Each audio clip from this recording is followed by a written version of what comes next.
Hi ಎಲ್ಲರಿಗೂ ನಮಸ್ಕಾರ. Welcome to Kumuda's kitchen and blogs. ನಾನಿವತ್ತು ಕುಣಿಗಲ್ ಕಡೆ ಗೌಡ್ರ ಮನೆಗಳಲ್ಲಿ ಹೇಗೆ ನಾಟಿ ಕೋಳಿ ಸಾರು ಮಾಡ್ತಾರಂತ ಅಂದ್ಬಿಟ್ಟು ತೋರಿಸ್ತಾ ಇದ್ದೀನಿ. ನೀವು ಒಂದ್ಸಲಿ ರುಚಿ ಮಾಡ್ಕೊಂಡು ತಿಂದರೆ ಇನ್ಯಾವತ್ತೂ ಈ ಟೇಸ್ಟ್ನ ಮರೆಯಲ್ಲ, ಅಷ್ಟು ಚೆನ್ನಾಗಿರುತ್ತೆ. ಬನ್ನಿ ಹಾಗಾದರೆ ಇದನ್ನು ಹೇಗೆ ಮಾಡೋದಂತ ನೋಡೋಣ. ಫಸ್ಟು ನಾನಿಲ್ಲಿ ಒಂದು ಫುಲ್ ಕೋಳಿಯಷ್ಟು ನಾಟಿ ಕೋಳಿ ತೊಗೊಂಡಿದ್ದೀನಿ. ಎಲ್ಲ ಕ್ಲೀನ್ ಎಲ್ಲ ಆದಮೇಲೆ ನನಗೆ 1.5 kg ಚಿಕನ್ ಸಿಕ್ಕಿದೆ. ಸೊ ಫಸ್ಟು ನಾನು ಇದಕ್ಕೆ ಉಪ್ಪು ಹಾಗೂ ಅರಿಶಿನ ಹಾಕ್ಬಿಟ್ಟು ನೀಟಾಗಿ ತೊಳೆದಿಟ್ಕೊತೀನಿ. ನೋಡಿ, ಇವಾಗ ಚಿಕನ್ ಎಲ್ಲ ತೊಳೆದಾಗಿದೆ. ಈಗ ಇದಕ್ಕೆ ಒಗ್ಗರಣೆ ಮಾಡ್ಕೊಳ್ಳೋದಕ್ಕೆ ಈರುಳ್ಳಿ ಅರಿಶಿನದ ಪೇಸ್ಟ್ ರೆಡಿ ಮಾಡ್ಕೋಬೇಕು. ಇದಕ್ಕೆ ನಾನು ಒಂದು ಮಿಕ್ಸಿ ಜಾರ್ಗೆ 2 ಈರುಳ್ಳಿ ಹಾಗೂ ಅರ್ಧ ಸ್ಪೂನಷ್ಟು ಅರಿಶಿನ ಹಾಕಿಬಿಟ್ಟು ಚೂರು ನೀರು ಹಾಕಬಾರ್ದು, ಹಾಗೆಯೇ ರುಬ್ಕೋತಾ ಇದ್ದೀನಿ. ನೋಡಿ, ಇವಾಗ ರುಬ್ಬಿರೋ ಪೇಸ್ಟ್ ರೆಡಿ ಆಗಿದೆ. ಈಗ ಇದಕ್ಕೆ ಮಸಾಲೆ ರುಬ್ಕೊಳ್ಳೋದಕ್ಕೆ ನಾನು 1 ಕಪ್ಪಷ್ಟು ತೆಂಗಿನ ತುರಿ ಫ್ರೆಶ್ ಆಗಿರೋದು ತೊಗೊಂಡಿದ್ದೀನಿ.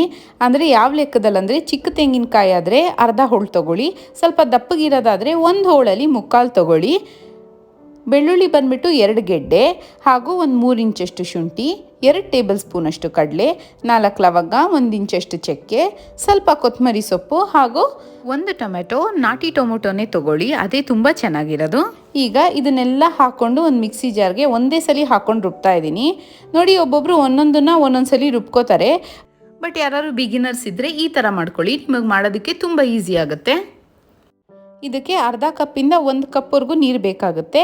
ಹಾಕ್ಕೊಂಡು ನುಣ್ಣಗೆ ರುಬ್ಕೊಳ್ಳೋಣ. ನೋಡಿ, ಇವಾಗ ರುಬ್ಬಿರೋ ಪೇಸ್ಟ್ ರೆಡಿ ಆಗಿದೆ.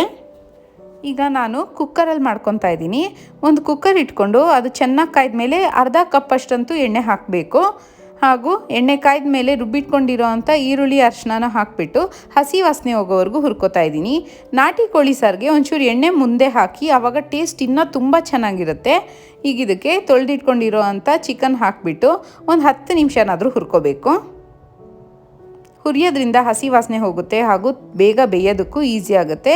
ಸ್ವಲ್ಪ ನಾಟಿ ಕೋಳಿ ಬೇಯೋದು ಕಷ್ಟ, ಸೊ ಈ ಥರ ಹುರ್ಕೊಳ್ಳಿ, ಚೆನ್ನಾಗಿ ಈಸಿಯಾಗಿ ಬೇಯುತ್ತೆ.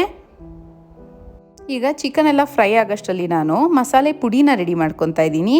ಇದಕ್ಕೆ ನಾನು 1 ಸ್ಪೂನ್ ತುಂಬ ಚಿಲ್ಲಿ ಪೌಡರ್, 2 ಸ್ಪೂನ್ ತುಂಬ ಸಾಂಬಾರ್ ಪೌಡರ್ ಹಾಗೂ 2 ಸ್ಪೂನ್ ತುಂಬ ಧನಿಯಾ ಪೌಡರ್. ನೋಡಿ, ನೀವೇ ನೋಡ್ಬೋದು ನಾನು ಎಷ್ಟು ಕ್ವಾಂಟಿಟಿ ತೊಗೋತಿದ್ದೀನಂತ. ಇದಕ್ಕೆ 1 ರಿಂದ 1.5 ಕಪ್ವರೆಗೂ ನೀರು ಹಾಕಿಬಿಟ್ಟು ಹೀಗೆ ಕೈಯಲ್ಲೇ ಮಿಕ್ಸ್ ಮಾಡ್ಕೊಳ್ಳಿ. ನೋಡಿ, ಒಬ್ಬೊಬ್ಬರು ಈ ಮಸಾಲೆ ಪುಡಿಗಳನ್ನೂ ಮಿಕ್ಸಿಲಿ ರುಬ್ಬಿಡ್ತಾರೆ, ಆವಾಗ ಅದು ಬಿಸಿ ಬಂದು ಟೇಸ್ಟ್ ಹಾಳಾಗುತ್ತೆ. ಸೊ ಇದೇ ಥರ ಮಾಡ್ಕೊಳ್ಳಿ. ಈಗ ಚಿಕನ್ ಎಲ್ಲ ಹುರಿದಾಗಿದೆ. ಇದಕ್ಕೆ ನಾನು ರುಬ್ಬಿಟ್ಕೊಂಡಿರೋ ಅಂಥ ಮಸಾಲೆ ಪೇಸ್ಟ್ ಹಾಕಿಬಿಟ್ಟು ಒಂದು 2 ನಿಮಿಷದವರೆಗೂ ಹಸಿ ವಾಸನೆ ಹೋಗೋವರೆಗೂ ಹುರ್ಕೋತಾ ಇದ್ದೀನಿ.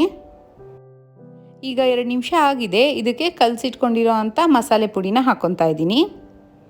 ನೋಡಿ, ಇದಕ್ಕೆ ಇನ್ನೂ ಒಂದು ಸ್ವಲ್ಪ ನೀರು ಬೇಕಾಗುತ್ತೆ, ಆವಾಗ ಹಾಕ್ಕೊಂಡು ಮಿಕ್ಸ್ ಮಾಡಿಬಿಟ್ಟು ಹಾಕ್ಕೊಳ್ಳಿ. ಈಗ ಇದನ್ನೊಂದು ರೌಂಡ್ ಮಿಕ್ಸ್ ಮಾಡ್ಕೊಳ್ಳೋಣ.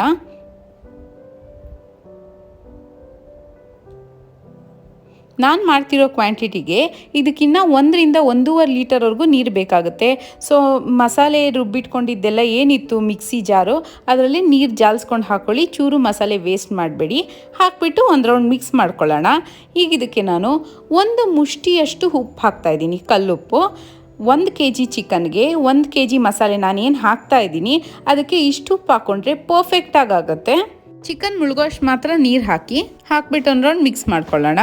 ನೀರನ್ನ ಜಾಸ್ತಿ ಹಾಕಿದ್ರೆ ಕುಕ್ಕರಿಂದ ಆಚೆ ಬರೋ ಚಾನ್ಸಸ್ ಇರುತ್ತೆ.